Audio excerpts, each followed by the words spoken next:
So I wanted to go to California, but to be really honest, you hear horror stories, and I was like, I might not be good enough for California.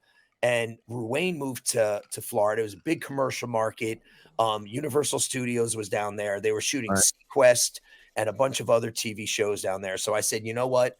I kind of felt like Florida. I could get some experience. I'm a bigger fish, smaller pond. Get some work. Well, And to be honest with you, me, Deej, and Artie drove down to Florida to go check it out. Mm. And just like anything else in life, same thing with LA.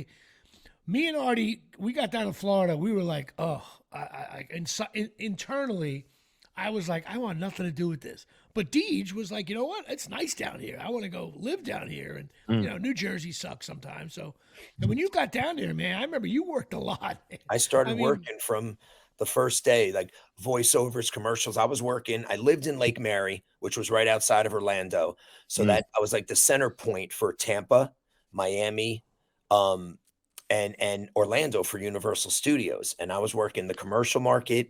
I was doing TV shows on Sequest several times. And then there was the other show that came off of Sequest, and a lot of industrials, a lot of corporate work, just getting my feet wet. And then when I went out to California to see Artie, we met Principato, and that's when Artie I was remember. doing really well. And I was telling Principato, he was like, "So what are you doing down in Florida?" And I told him some of the stuff I was doing. I showed him some of my stuff, and this is when he was with William Morris. And he was like, "Well, why don't you come? Why don't maybe it's time you come to William Morris and try to make something happen?"